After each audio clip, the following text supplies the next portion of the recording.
Olá, queridos, tudo bem?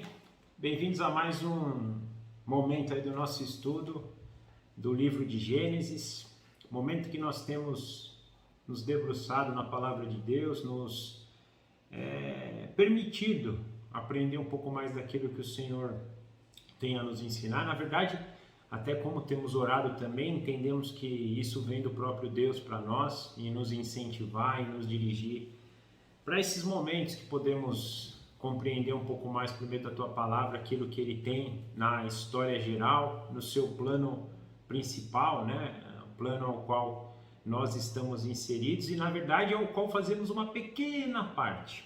Muitas vezes a gente tem a tendência de achar que é sobre nós, mas não é sobre nós, não é sobre a nossa vida, não é sobre o nosso plano, é sobre Deus, é sobre a sua história, é sobre aquilo que Ele está escrevendo e nós hoje temos a oportunidade de estarmos inseridos nisso. Isso é importante, gente, porque apesar da gente às vezes saber disso, a gente proclamar isso, quando as coisas acontecem errado na nossa vida, quando saem do nosso desejo, a gente tem a tendência de achar que está dando tudo errado,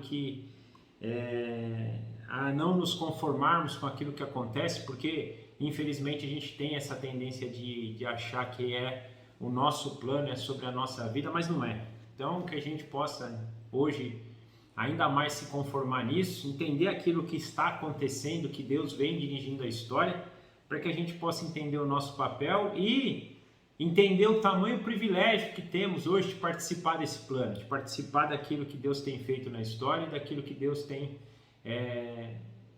nos usado, dirigido para que a gente então realmente participe de tudo que Ele nos tem abençoado. Mas antes vamos orar, pedir a orientação de Deus, pedir para que o Espírito Santo nos dirija, tanto eu aqui ao falar, vocês aí ao ouvir, para que a gente entenda isso. Papai, muito obrigado. Nós mais uma vez nos colocamos diante do Senhor em gratidão. Gratidão até nessa semana especial, porque é a semana ao qual comemoramos a Páscoa, comemoramos aquele momento trágico na história pelo pecado, mas maravilhoso, mas divino, pleno, pela obra de Cristo em nosso favor. É um paradoxo entender isso, onde tamanho sofrimento se mistura com tamanha alegria. E tudo isso pela essa história global que o Senhor tem, que muitas vezes a gente não entende, a gente não compreende, a gente não conhece, mas o Senhor, na sua majestade, na sua sublimidade, na sua perfeição, está conduzindo tudo para a tua glória final, glória que será expressa na vinda de Cristo, no reinado de Cristo sobre todos nós, onde teremos também a plenitude do Espírito Santo, podendo assim então parecer com Jesus na moral, na espiritualidade, na fidelidade, na justiça, no convívio com os nossos irmãos, no amor tanto ao Senhor quanto aos nossos irmãos. Muito obrigado. Nós somos gratos ao Senhor por tudo isso, somos gratos por já poder fazer parte um pouco disso, e tudo isso são coisas que o Senhor nos abençoa. O Senhor nos escolheu, o Senhor nos chamou, o Senhor nos capacitou, o Senhor nos capacita e o Senhor nos permite estar diante do Senhor.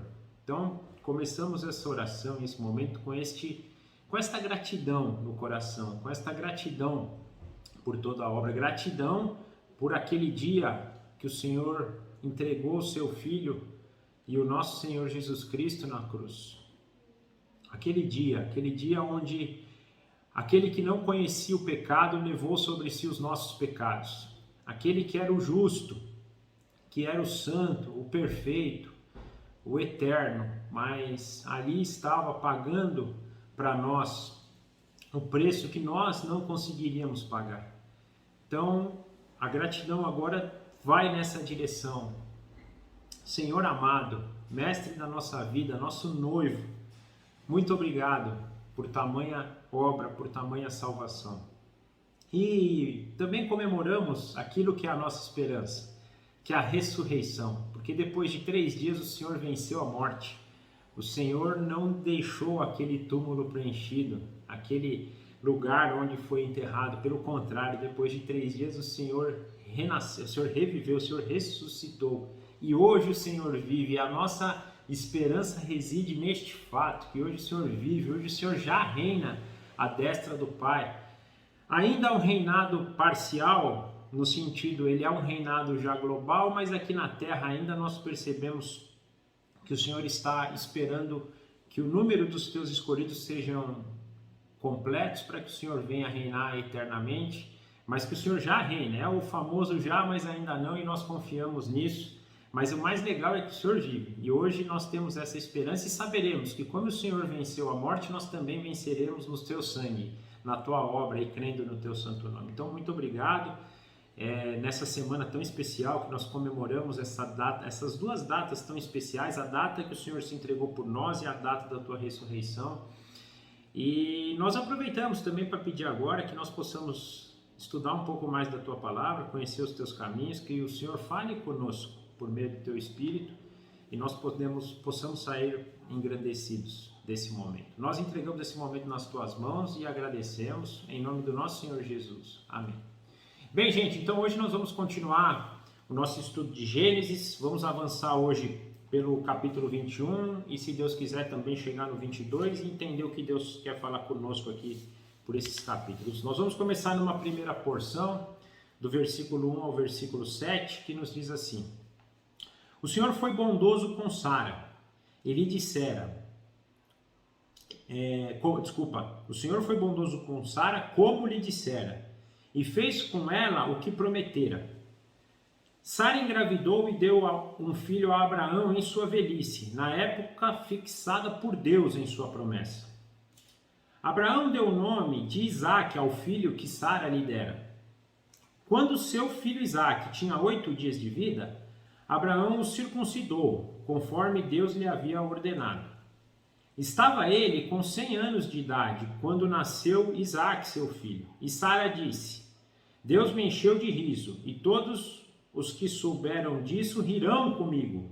E acrescentou: Quem diria a Abraão que Sara lhe amamentaria filhos? Contudo, lhe deu um filho em sua velhice. Então, só para a gente recordar, nos últimos capítulos nós vimos Deus 2 vezes aparecer para Abraão nesse período de 1 ano, no sentido de falar para ele a data que seria cumprida. Então, essa promessa do filho de Abraão e Sara. A gente fala muito disso, né? O filho da promessa, o filho ao qual a semente santa prometida em Gênesis 3 seria plantada, aquela geração, aquela descendência, aquele povo que Deus escolheria então para que se revelasse especificamente, e também para a qual viesse aquele que destruiria a serpente prometida lá, filho prometido, descendente de Eva, prometido em Gênesis capítulo 3. Na primeira aparição, Deus falou que daqui 1 ano Sara teria esse filho, depois, um tempo depois, já em Gerar, na primavera, né? Ele determina um novo tempo, e aqui Deus então cumpre aquilo que ele tinha dito. Na verdade, ele cumpre aquilo que ele tinha dito lá já em Gênesis 15, né? A primeira promessa de uma descendência.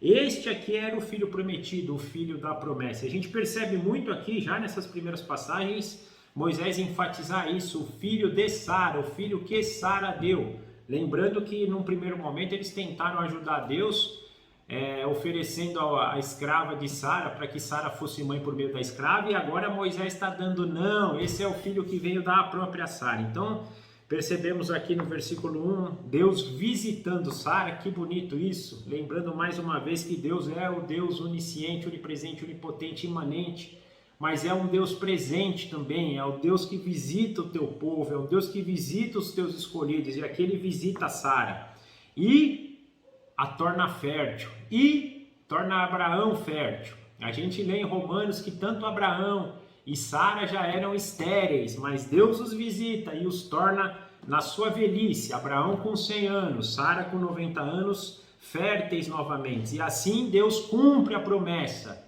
Deus que não é homem para mentir, Deus cumpre as suas promessas e cumpre a promessa aqui na vida de Abraão e Sara. Com isso, versículo 2, nasce o filho tão desejado, Isaque, o filho de Abraão, o filho de Sara, que mesmo apesar da velhice, Deus então permite que eles tenham esse filho. Versículo 3, nós percebemos que eles dão o nome de Isaque, já vimos anteriormente que Deus já tinha pedido para colocar esse nome que se refere, ele ri, né?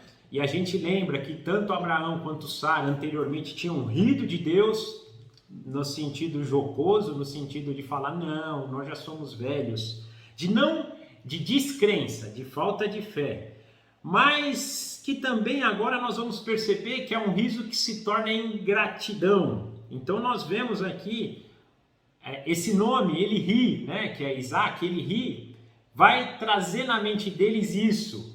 De dado momento, a falta de fé se tornou em gratidão, porque aconteceu o inimaginável na mente deles.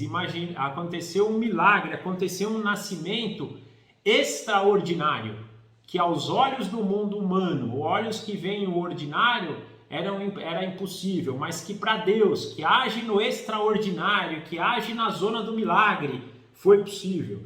Então esse nome vai ser um memorial para eles, de se lembrar disso, que esse nascimento não foi um nascimento natural. Foi natural no sentido foi natural, né?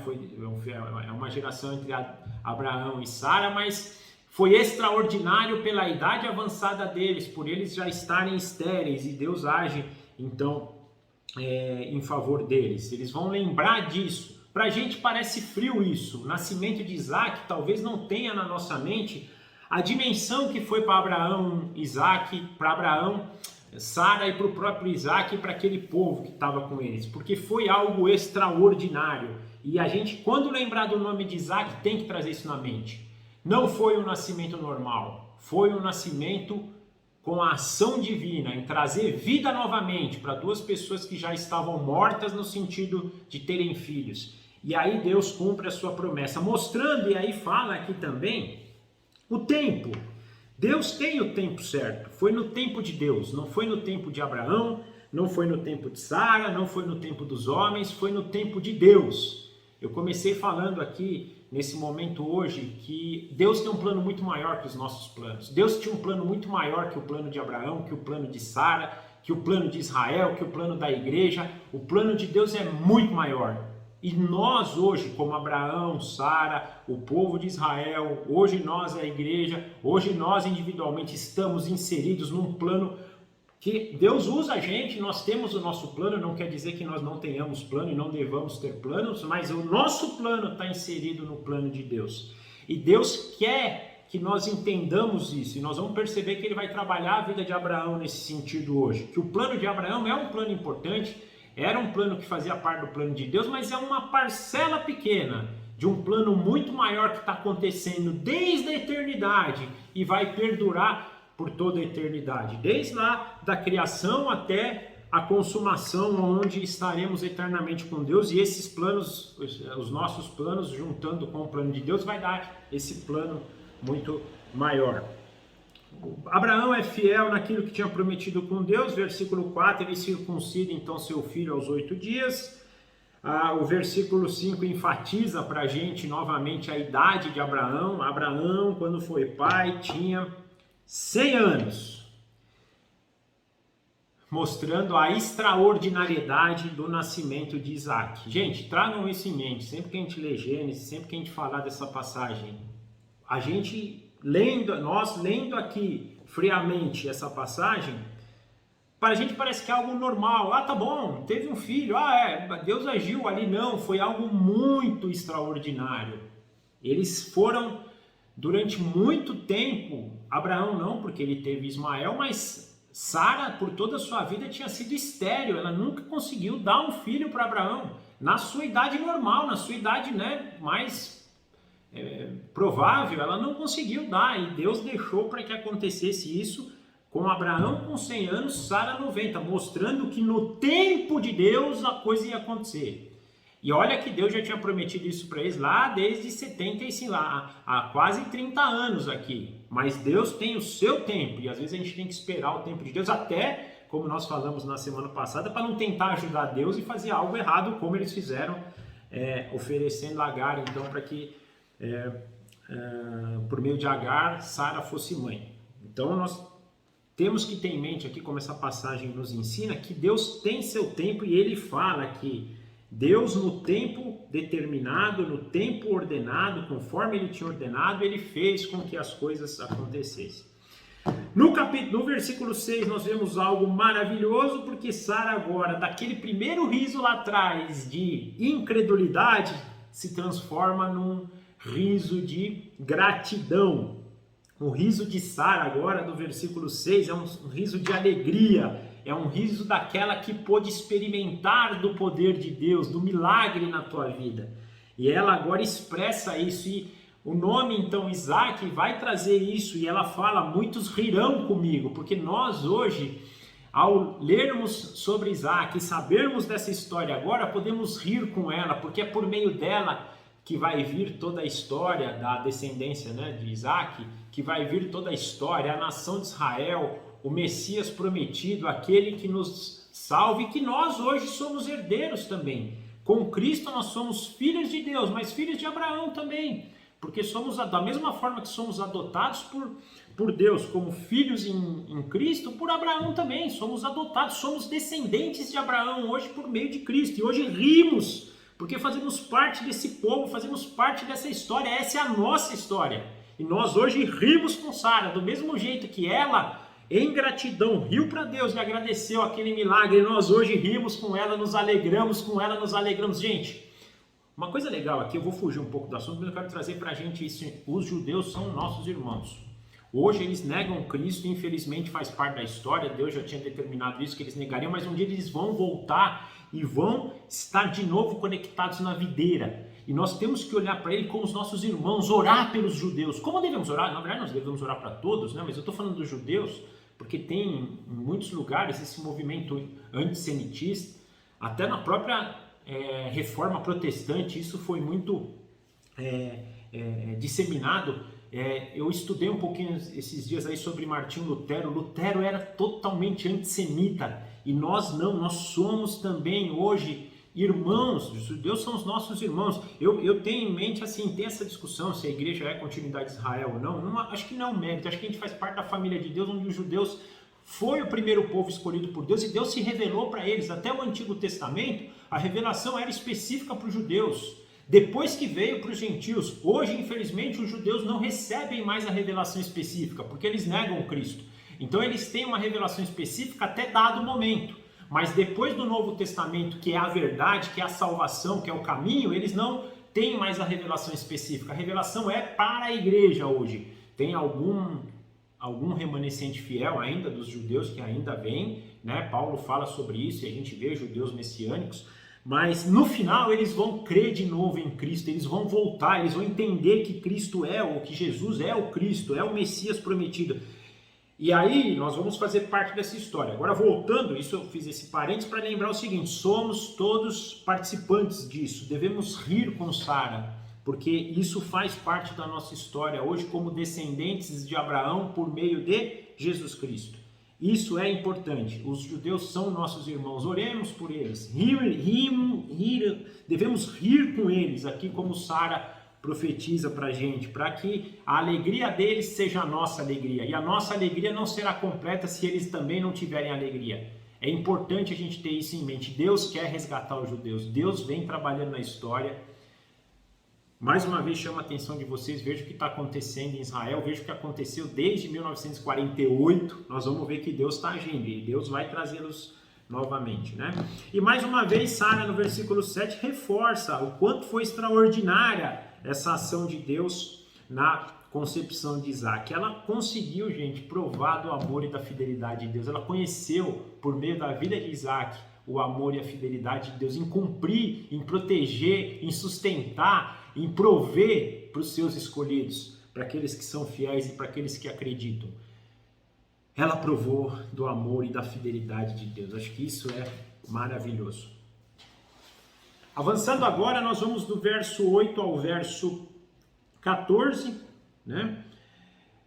O menino cresceu, Isaac, né? O menino cresceu e foi desmamado. No dia em que Isaac foi desmamado, Abraão deu uma grande festa. Sara, porém, viu o filho de Agar, a egípcia, que dera a Abraão, rindo de Isaac, e disse a Abraão: livre-se daquela escrava e de seu filho, porque ele jamais será herdeiro com o meu filho. Isso perturbou demais Abraão, pois envolvia um seu filho, um filho seu, né?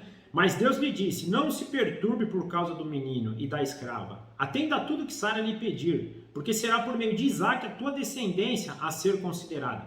Mas também do filho da escrava farei um povo, pois ele é teu descendente. Na manhã seguinte, Abraão pegou alguns pães e uma vasilha de couro cheia de água, entregou-as a Agar e, tendo-os colocado nos ombros dela, despediu-a com o menino.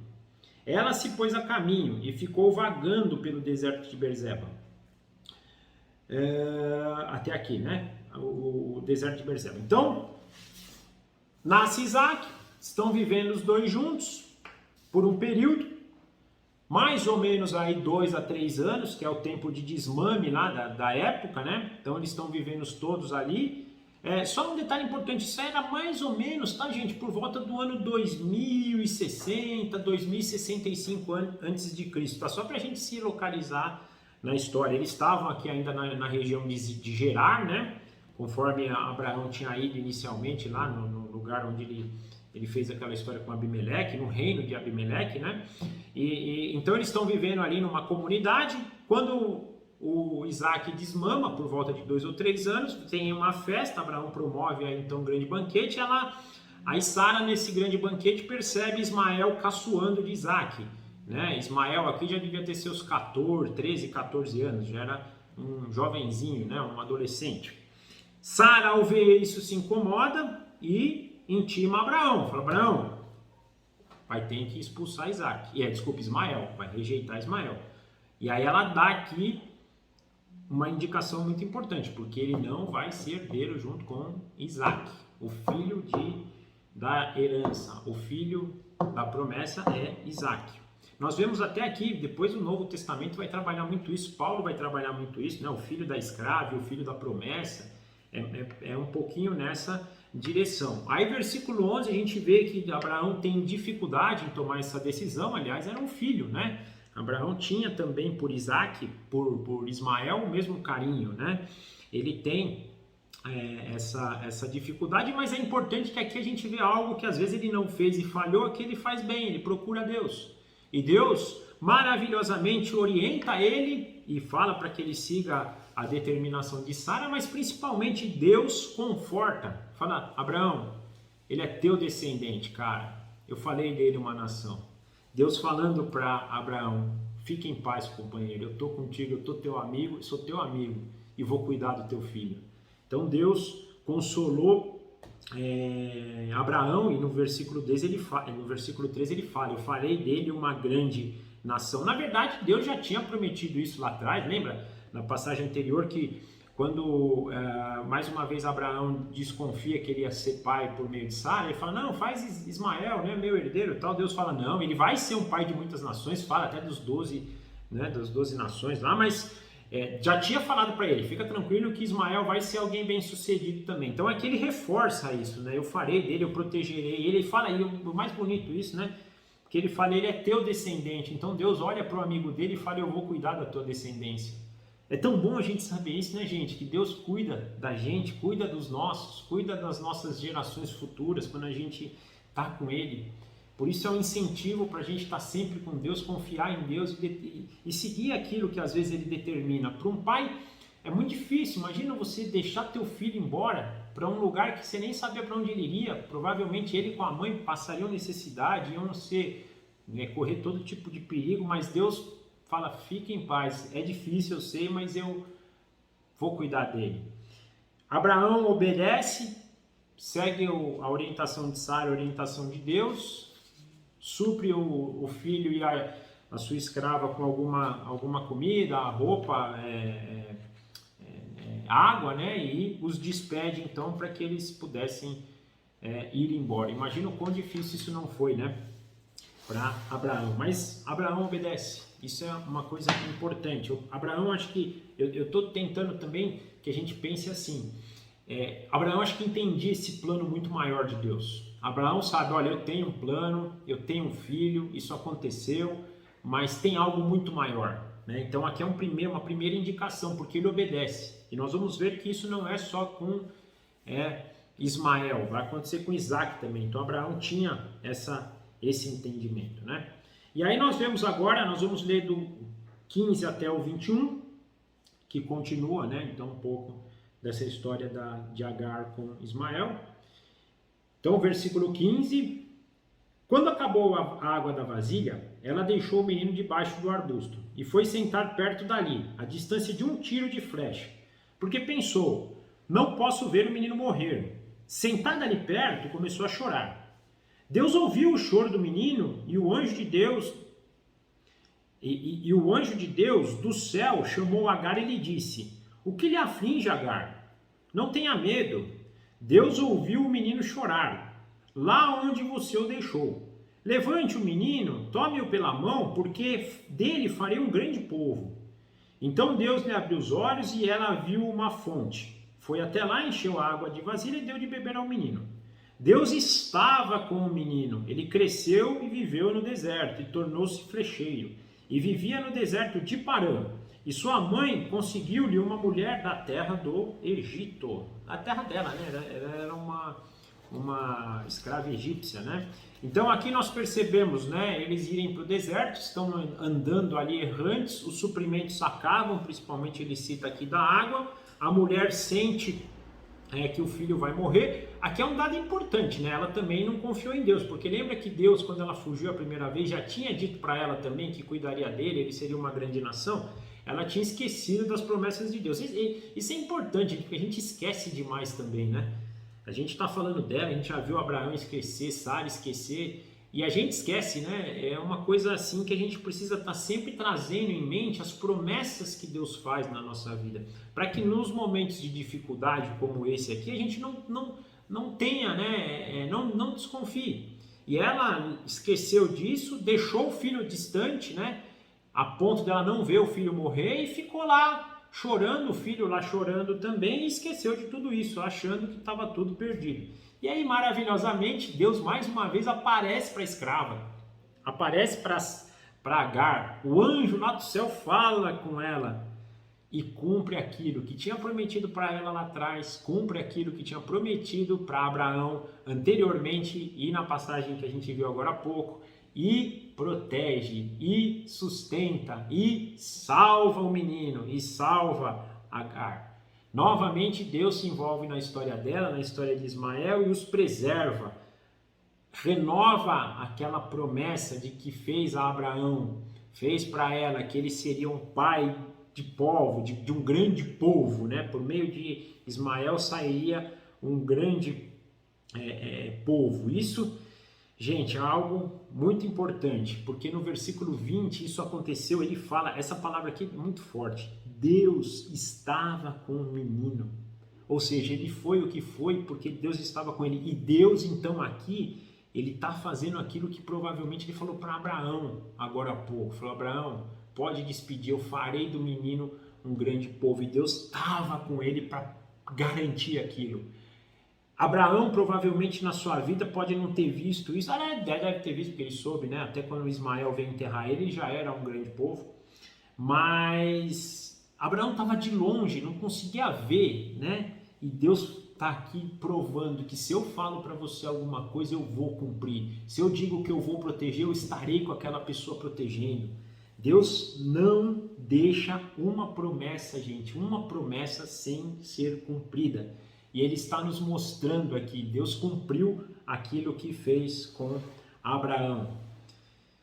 A promessa que ele fez para preservar Ismael, e Deus cumpre, Deus estava com o menino. E eu não acredito que Ismael era alguém tão devoto a Deus, não. Ele tinha suas idolatrias lá, penso, né? Porque você vê que as gerações seguintes se desviam bem rápido. Mas mesmo assim,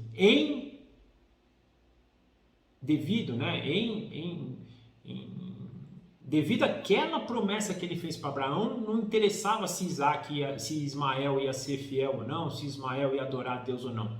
A promessa era com Abraão e ele cumpriu, indiferente. Mais uma vez, pelas gerações seguintes, a gente vê que ninguém mais seguiu a Deus ali da família de Ismael. Apesar que tem os islâmicos dizem que não, né? O Alcorão lá, que é a Bíblia islâmica, fala o contrário. Mas nós aqui, biblicamente, não percebemos evidências disso, até porque eles depois não vão seguir nenhum caminho nessa direção de Deus, mostrando que provavelmente Ismael não adorava ao Deus do pai dele, né? Podia até ter consideração, acreditar, mas não era alguém que era devoto, né? Mas Deus ainda esteve com ele. Aí continuando agora do do versículo 22 ao versículo 24. Naquela ocasião, Abimeleque, acompanhado de Ficol, comandante do seu exército, disse a Abraão: Deus está contigo em tudo o que fazes. Agora jura-me diante de Deus que não vai me enganar, nem a mim, nem aos meus filhos e descendentes. Trata a nação que te acolheu como estrangeiro com a mesma bondade que eu te tratei. Respondeu Abraão: Eu juro. Todavia, Abraão reclamou de Abimeleque a respeito de um poço que os servos de Abimeleque haviam tomado à força. Mas Abimeleque lhe respondeu: Não sei quem fez isso. Nunca te disseste nada, e só fiquei sabendo hoje. Então Abraão trouxe ovelhas e bois, deu-os a Abimeleque, e os dois firmaram um acordo. Abraão separou 7 ovelhas do rebanho, pelo que Abimeleque lhe perguntou: O que significa essas 7 ovelhas que separaste dos demais? Ele respondeu: Aceita essas 7 ovelhas das minhas mãos como testemunho de que eu cavei esse poço. Por isso, naquele lugar foi chamado Berzeba, porque ali os dois fizeram um juramento. Firmado esse acordo em Berzeba, Abimeleque e Ficol, comandante de suas tropas, voltaram para a terra dos filisteus. Abraão, por sua vez, plantou uma tamargueira em Berzeba, e ali invocou o nome do Senhor, o Deus eterno. E morou Abraão na terra dos filisteus por um longo tempo. Aqui eu penso que ele faz um parênteses ali, voltando de novo a lembrar que eles estão na região de Gerar, a região ali onde é a Palestina hoje, né, onde ficam os palestinos, ali a faixa de Gaza, mais ou menos, né? E Abraão agora faz um parênteses aqui para falar um pouquinho daquela região. E esse trecho aqui tem muito a ver, penso, para Moisés cravar ali para o povo de Israel que aquela terra tinha sido dada como um acordo para Israel, já para Abraão, no caso, né, e depois para Israel. Inclusive ele fala que ele planta ali uma tamargueira exatamente para determinar, olha, foi feito um acordo aqui, a gente hoje, ali não só para lembrar da aliança que ele fez com Abimeleque, mas também para lembrar do culto que eles prestavam ali para Deus devido a essa aliança. Então acho que Moisés está deixando claro aqui que aquela região de Berzeba, por uma aliança feita, né, por Abimeleque e Abraão, a ponto de Abraão não amaldiçoar as gerações, de proteger, né, de cuidar das gerações futuras ali do rei de Gerar, eles colocam esse memorial para lembrar disso, mas a gente vai perceber que até hoje isso ainda é briga, né, e deu muita briga depois no futuro aí entre Israel e os filisteus, mostrando que o acordo aqui não foi para frente, mostrando que os acordos dos homens não vai para frente. Mas é legal aqui alguns pontos importantes, né? Versículo 22, a gente percebe o quanto o testemunho de Abraão impactava eles, a ponto deles perceberem que Deus estava com Abraão. Então eles procuraram, até por temor a Deus, eles procuraram Abraão porque eles sabiam, esse cara é servo do Deus Altíssimo, esse cara serve ao Deus Altíssimo. Então eles vão lá e pedem, olha, eu peço que você haja com bondade com os meus filhos, os meus descendentes, comigo. Tipo, pensando assim, Abraão, me abençoa. Como Deus tinha já prometido para Abraão que ele seria uma bênção para as nações, aqui já começa isso, né? Deus abençoando com bondade os descendentes de Abimeleque. Mas Abraão ainda levanta essa queixa, né, sobre esse ponto, sobre esse poço que tinha em disputa dele com os servos lá de Gerar, os servos de Abimeleque. E aí eles fazem esse acordo onde Abimeleque passa então o poço e a região ali aos cuidados de Abraão. Então selando que aquela região de Berseba era uma região dos israelitas, por um acordo firmado. Lembrando que eu falei para vocês, né, quando eles pegavam os animais e repartiam os animais no meio e passavam no meio dos animais cortados, quem não cumprisse o acordo era cortado igual o animal. E aqui a gente vai perceber que durante toda a vida eles não conseguem. Abraão ainda e Abimeleque mantêm a sua aliança, mas no futuro isso não vai acontecer mais, né? Mostrando que as alianças entre os homens são frágeis, né? A única aliança que perdura eternamente é a aliança que vem do alto, a aliança que vem do nosso Senhor. Se as alianças que fazemos aqui não estão alicerçadas na palavra de Deus e nos comandos de Deus, a tendência é que elas possam falhar. E aí nós vamos avançar agora no 22, que é uma parte bem legal, começando do versículo 1 ao versículo 8.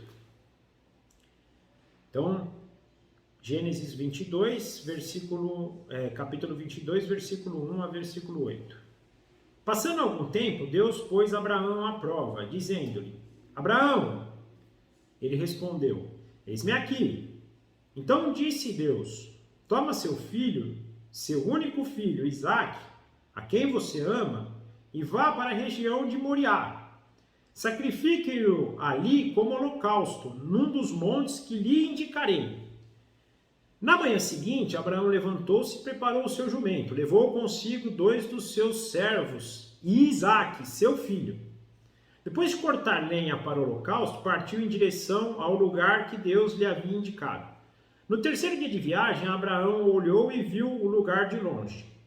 Disse ele a seus servos: Fiquem aqui com o jumento enquanto eu e o rapaz vamos até lá. Depois de adorar, voltaremos. Abraão pegou a lenha para o holocausto e colocou-o nos ombros do seu filho Isaque. E ele levou as brasas para o fogo e a faca. E caminhando os dois juntos, Isaque disse a seu pai, Abraão: Meu pai. Sim, meu filho, respondeu Abraão. Isaque perguntou: As brasas e a lenha estão aqui, mas onde está o cordeiro para o holocausto? Respondeu Abraão: Deus mesmo há de prover o cordeiro para o holocausto, meu filho. E os dois continuaram a caminhar juntos.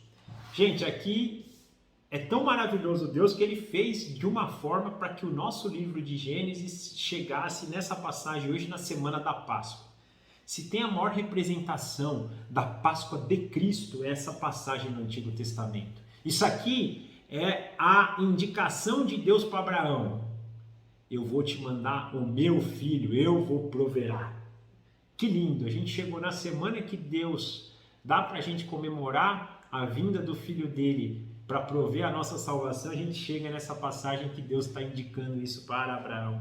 E aí ele começa então, a minha Bíblia diz aqui, Deus prova Abraão, mas eu penso muito mais, é uma prova, não estou tirando isso de mim, mas ele está falando, Abraão, você vai entender agora o plano da salvação. Eu vou te dar um overview do que é o plano da minha salvação. Então Deus começa, põe Abraão à prova, pergunta a Abraão, tudo bem? Abraão, eis-me aqui. E aí, Senhor? Abraão, toma teu filho.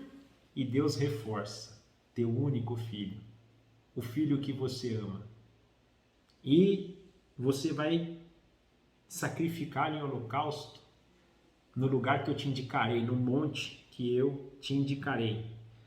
Gente, se já foi difícil ele mandar embora Ismael embora, imagina, se foi difícil ele mandar Ismael embora, imagina agora ele tem que oferecer Isaque, o filho da promessa,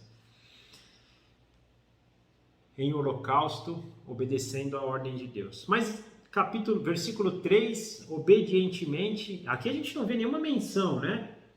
Tá triste, tá feliz, estou fazendo com raiva, não estou fazendo com raiva, brigou com Deus, não brigou com Deus, não vemos nada disso. A gente vê muito isso em filme, né? Um filme mostra ele bravo, outro filme ele reclamando com Deus, outro filme mostra ele indo chorando. Nós não temos nada disso, a gente só viu o seguinte: na manhã seguinte, levantou, preparou todas as coisas e levou consigo na direção aonde Deus tinha indicado. Aqui ele está indo aonde Deus está indicando, nos caminhos de Deus, obedecendo fielmente.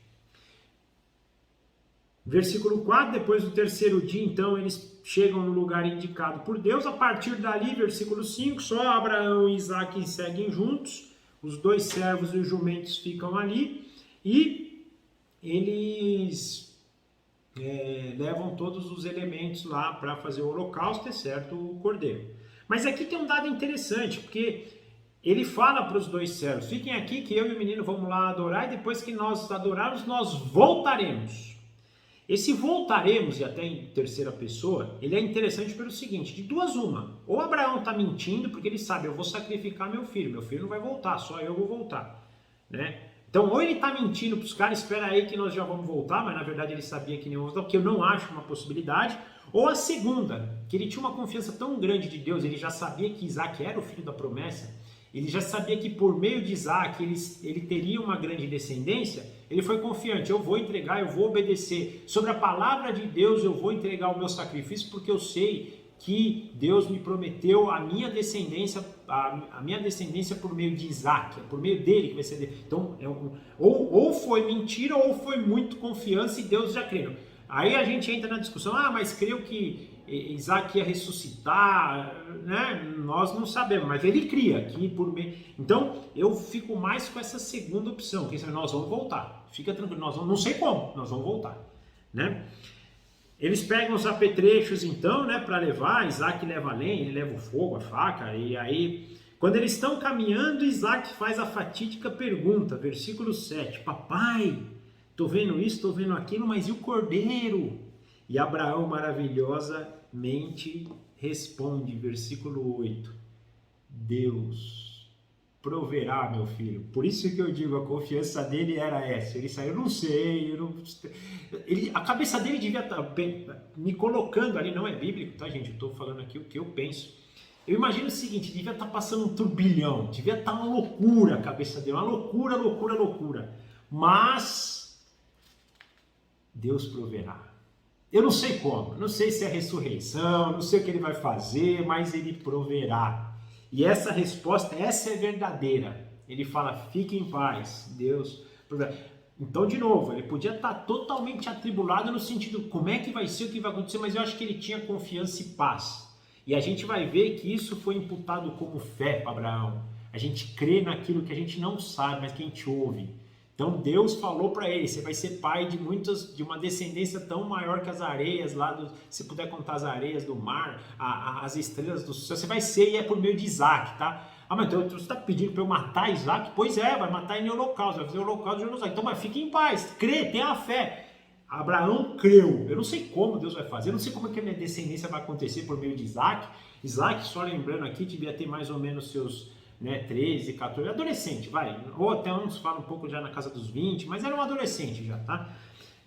Mas Deus então, o que eu quero dizer, ele era um adolescente, então ainda não tinha tido nem uma menção de filho, nós vamos ver que ele vai ter filho muito mais pra frente, então não tinha como ser descendente de Isaac ainda por ele não ter tido filho, então tinha que acontecer algo ali naquela situação, então Abraão creu nisso, na justiça de Deus, ele vai acontecer algo, que Deus vai preservar o meu filho.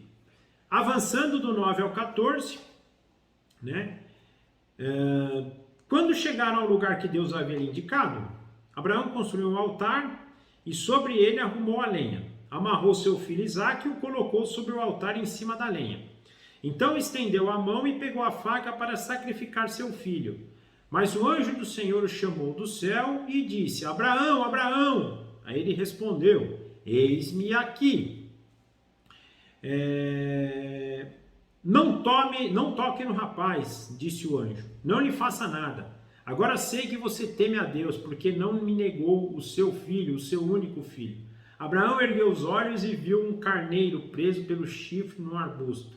Foi lá pegá-lo e o sacrificou como holocausto em lugar de seu filho. Abraão deu àquele lugar o nome de Deus proverá. Por isso até hoje se diz, no monte do Senhor se proverá. Pela segunda vez o anjo do Senhor chamou do céu Abraão e disse, juro por mim mesmo, declara o Senhor, que por ter feito o que fez, não me negando teu filho, o seu único filho, esteja certo de que te abençoarei e farei os teus descendentes tão numerosos como as estrelas do céu e como a areia das praias do mar. Sua descendência conquistará cidades dos que lhe forem inimigos, e por meio dela todos os povos da terra serão abençoados, porque você me obedeceu. Então voltou Abraão a seus servos e junto partiram para Berzeba, aonde passou a viver. Tem muita informação, eu tenho pouco tempo, vou tentar ser sucinto, mas aqui é a indicação clara de Jesus Cristo para Abraão. E nós vamos entender aqui por que os israelitas vão começar a sacrificar também, já indicando que não era o sacrifício que dava salvação, mas apontando para o Filho de Deus que seria provido no lugar deles, né? Mas indo passo a passo aqui, Abraão chega então lá no lugar, no monte indicado por Deus, só um detalhe importante, Monte Moriá, monte onde hoje está, hoje é em Jerusalém, onde está Jerusalém hoje, né?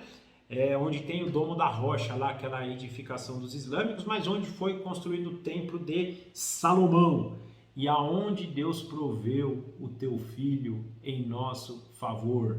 Nós comemoramos hoje a data, ou comemoramos ontem e comemoraremos amanhã a ressurreição, a data da entrega do Filho de Deus, o Cordeiro de Deus que livra o pecado do mundo e que tem piedade de nós. Essa frase é tão linda, gente. E é este cordeiro que Deus falou para Abraão, o cordeiro que ele mandou na região de Moriá, em Jerusalém, para morrer pelos nossos pecados e nos dar a salvação. Então é nesse lugar que ele chega, no lugar que no futuro Jesus Cristo ia ser entregue. Ao caminhar, olha, engraçado, Deus está revelando para Abraão até onde que ele vai sacrificar o filho. Olha como Deus vai dando entendimento para a gente saber se é verdade a história de Cristo, hein, gente? Para Abraão, vai para o monte que eu vou te indicar, é aquele monte lá, tá? É o monte onde meu filho vai ser entregue. Né? Quase isso que Deus está falando para ele. Foram lá então, versículo 9, Abraão monta o altar, prepara todas as coisas, versículo 10, amarra o filho dele, põe ele lá. Nós não vemos nenhuma menção de Isaac ser contra aqui, não dá para saber. Mas o que é importante, quando Abraão vai sacrificar teu filho, Deus intervém. O anjo lá do céu fala, cara, eu vi que você teme a Deus. Você não temeu entregar o teu filho para mim. Abraão entendeu que o plano dele era muito inferior ao plano de Deus. Então, se Deus está falando, entrega o teu filho para mim, o plano de Deus deve ser muito maior, eu vou entregar. Mesmo que seja doloroso, mesmo que eu não entenda. Abraão não temeu aos homens, Abraão não temeu perder teu filho, Abraão temeu a Deus, ao único que deve se temer. Nós não devemos temer sentimentos, nós não devemos temer pessoas, nós não devemos temer autoridades, nós devemos temer a Deus. Nós devemos respeitar, nós devemos obedecer, e isso, ponto, é uma condição sine qua non. Não porque a gente teme a autoridade, porque a gente teme a Deus, e Deus manda eu obedecer às autoridades, às lideranças, a respeitar as pessoas, porque eu temo a Deus, e Abraão temeu a Deus, e ele entregou o seu filho, né? E Deus indicando, sabe, o único filho, o filho que você ama, é o que eu vou fazer por você. Você está entendendo, cara? Eu vou te dar para prover o teu pecado, o meu único, o meu filho unigênito, o meu filho amado, aquele que de eternidade a eternidade eu amo, incondicionalmente. Eu vou entregar o meu filho para você, eu vou prover. Então Deus está dando para Abraão aqui a história de como vai ser a salvação, para que ele possa lá na frente já entender. Né? Eu acho que o dia que Jesus veio e Abraão viu essa história e falou, nossa, que lindo, que lindo, olha só, tudo que aconteceu lá com Isaac era sobre Jesus, não era sobre Isaac, era sobre Jesus, né? E aqui é sobre Jesus, gente. Deus está dando um relance para Abraão de Jesus. Então ele pede para parar, e aí Deus fala, ó, tá vendo, tá o cordeiro ali, eu vou prover. Por enquanto, Abraão, o cordeiro é esse, tá? Não é ainda o cordeiro de Deus que tira o pecado do mundo, mas os teus descendentes agora vão sacrificar cordeiros, e Moisés tem esse objetivo até, porque ele vai aqui instituir a lei do holocausto, a lei do sacrifício, para mostrar esse sacrifício que a gente faz, gente, é um memorial. Não é este sacrifício deste cordeiro aí, Abraão, que você recebeu aí agora, que vai te dar salvação. A salvação vai vir do cordeiro que eu vou te prover, mas pega esse cordeiro, oferece o holocausto para mim como memorial, porque um dia você vai saber que eu te dei o cordeiro que tirou o teu pecado. Então Abraão, quando sacrificava, ele não sacrificava, esse cordeiro aqui me dá salvação. Esse cordeiro representa o cordeiro que Deus vai enviar, o seu próprio filho, o filho amado, o único filho, em nosso favor. Favor meu, favor seu, favor de Abraão, de Isaac, de Jacó, de Adão, de Noé, de Enoque, de Elias, de João, de Paulo, de todo aquele que crê no nome de Jesus Cristo. Abraão creu no nome de Jesus Cristo. Ele não conheceu Jesus Cristo naquele momento, mas ele saberia, ele soube por essa história que um dia Jesus Cristo viria. Então Abraão foi salvo por Jesus Cristo, mas até que Jesus Cristo viesse, como ele fez com Abraão e toda a descendência de Israel, vocês vão sacrificar esses cordeirinhos para lembrar que um dia eu vou mandar o cordeiro. E aí, gente, a história por que a gente por que a gente não faz sacrifício hoje? E não vai mais fazer sacrifício? Porque o sacrifício já foi feito. Eu não preciso mais matar um carneirinho para saber que Jesus Cristo... Não, hoje como é que eu sei? Participando do corpo e do sangue de Cristo. O memorial nosso hoje não é mais matar cordeiro. O memorial nosso hoje é participar da ceia do nosso Senhor. Ceia que Ele instituiu. O memorial que Ele determinou da nova aliança. É isso que nos faz hoje participar de lembrar. O meu cordeiro, o meu Senhor e o meu Salvador já veio. Abraão aqui, olha, o memorial de vocês vai ser o seguinte, sacrifica, mata lá o cordeirinho, porque vocês sabem que um dia o seu Cordeiro Santo, que vai ser provido por Deus, que vai ser o que vai tirar o pecado do mundo, virá. Então aqui Deus está falando, vocês vão trazer isso em mente, lembra disso, toda vez que você matar um carneirinho, um dia eu vou te dar o cordeiro, um dia você vai ser salvo, porque aquele que é imaculado, o meu filho unigênito, vai vir e vai te salvar. Deus, gente, eu não consigo ler essa passagem e não entender que Deus está falando para Abraão. É isso, é isso, é isso. O que é isso? Eu vou prover. E sabe quem eu vou prover? O meu único filho amado. Eu te dei isso aí, Abraão, só para você experimentar um pouquinho, para te provar um pouquinho, para você ver que eu mesmo entrego o meu filho em favor de vocês. E Abraão dá o nome daquele lugar, Deus proverá. Hoje, gente, nós temos que olhar para Jerusalém, naquele monte. Deus proveu. Deus não proverá, mas Deus já proveu. Abraão e Israel tinham que olhar para aquele monte e falar, Deus proverá no Antigo Testamento. Hoje eles deveriam olhar para aquele monte, Deus já proveu. Mas um dia eles vão olhar e vão falar, realmente, Deus proveu. E um dia Deus vai prover alguém que vai reinar lá eternamente. Alguém que vai sentar naquele trono, naquele monte, não sei se naquele monte específico, mas naquela região, na região de Moriá, e vai reinar sobre tudo e sobre todos. E graças a Deus sobre nós. Ainda bem sobre nós. Maravilhosamente sobre nós. Isso é o que nós podemos sair hoje aqui alicerçados, né? Nessa condição. Percebemos aqui, né, agora, na continuidade, né, versículo 15, pela segunda vez o anjo chamou do céu Abraão e disse, juro por mim mesmo, né, que declara o Senhor, que você ter feito o que fez, não negando teu filho. Aí ele avança aqui, uma coisa interessante para a gente, né, que Deus agora dá uma condição para a gente que isso foi feito por obediência. Agora, por que você obedeceu? Porque você, né, foi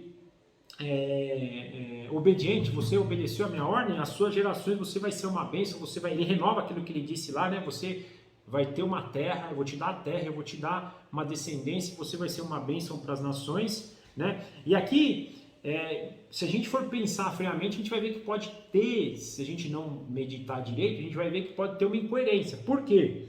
Porque lá no capítulo 15, a gente vê que é uma promessa unilateral de Deus, não depende de nada de Abraão. Deus corta os animais e passa sozinho. E Deus está falando, não é por você, é por mim, eu vou ser o garantidor dessa promessa.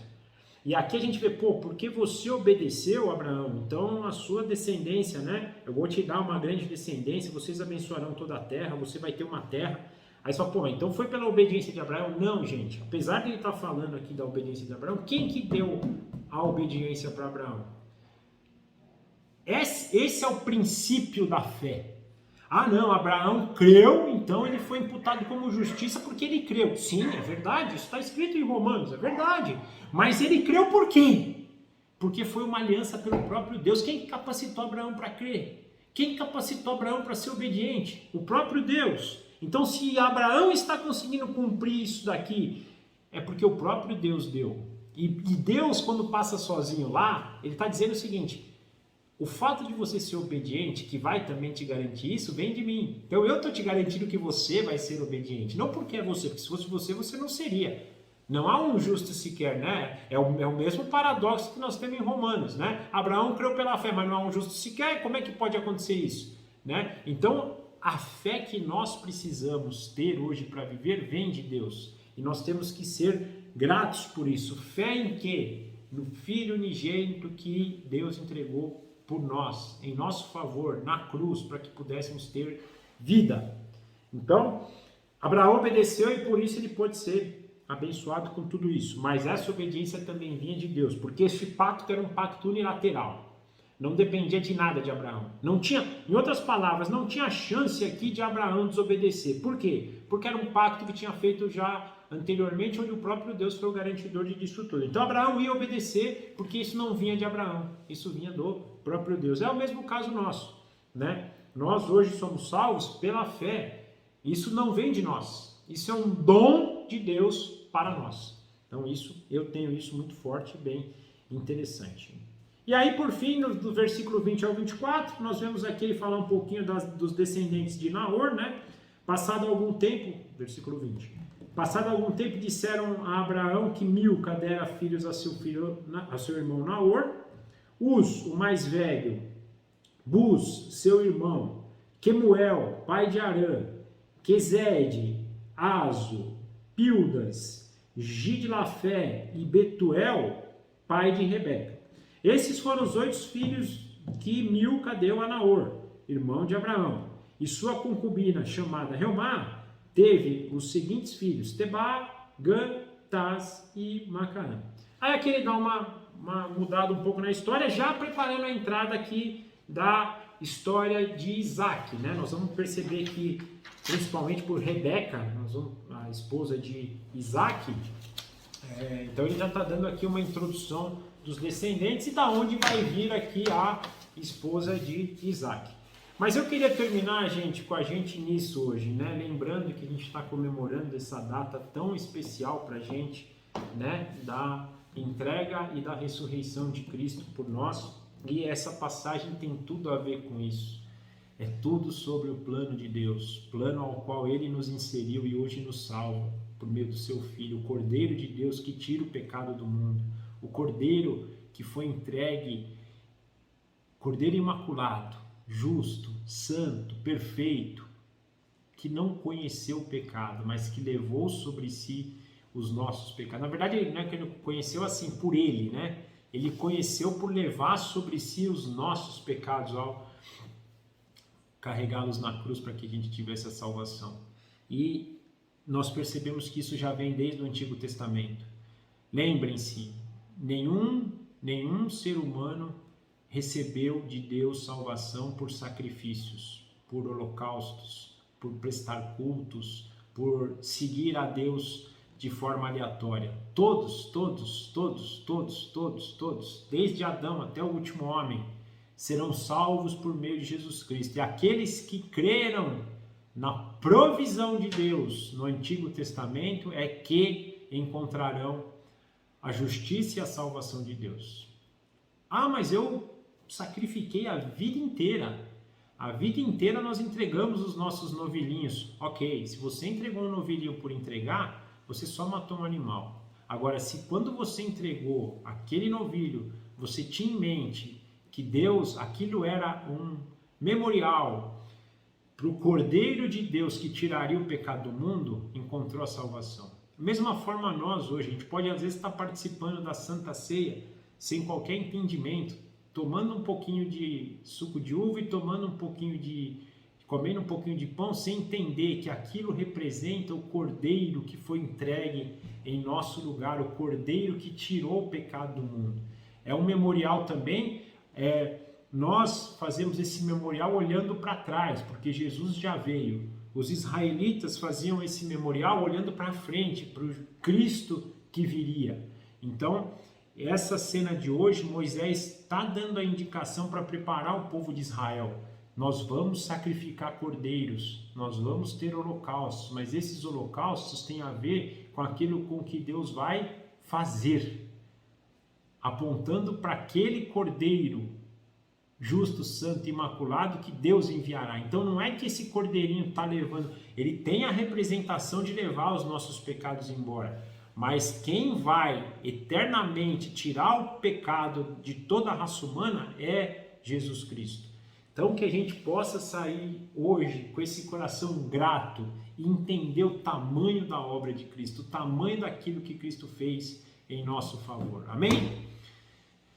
Foi muito bom estar com vocês mais uma vez, que a gente possa ter uma semana abençoada, que amanhã tragamos à mente aquilo que Cristo fez por nós na cruz e ressuscitando, né? Que é o que representa o terceiro dia, o domingo da ressurreição, e que nosso coração se encha de amor, se encha de verdade, se encha de justiça, se encha de Jesus Cristo, o nosso Senhor e o nosso Salvador.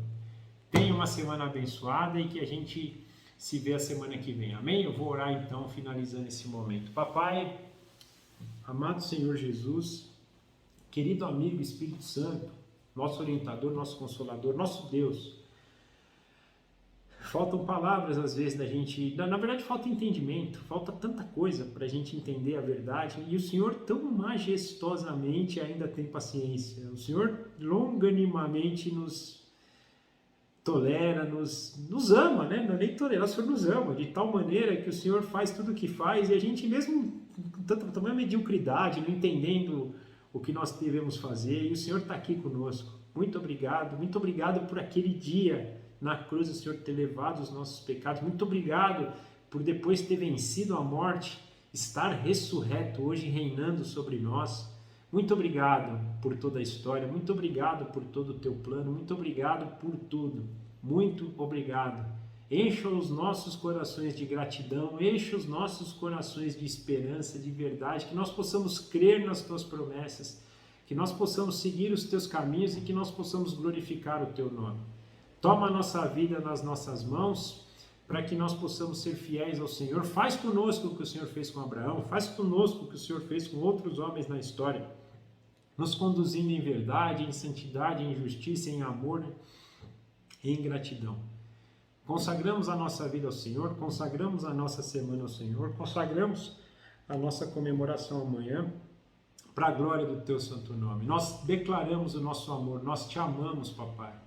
Nós te amamos, nosso amado noivo, nosso Senhor, nosso Salvador, nosso Rei, nosso tudo. Nós te amamos, amigo fiel, Espírito Santo Consolador, Espírito da verdade, da justiça, da santidade, Espírito que hoje nos habita e nos conduz pelo caminho de Cristo. Nós te amamos, nós te amamos, nós te amamos e nós queremos te amar cada vez mais. Queremos te amar, dê mais amor no nosso coração. Todo esse amor ainda é pouco perante o teu amor sobre nós, mas dá mais amor para nós, dá mais gratidão, dá mais fé, mais verdade, mais justiça. Te amamos, entregamos essa semana ao Senhor. Nós oramos assim no teu santo nome, Senhor Jesus. Amém. Gente, até mais, até a semana que vem. Forte abraço a todos.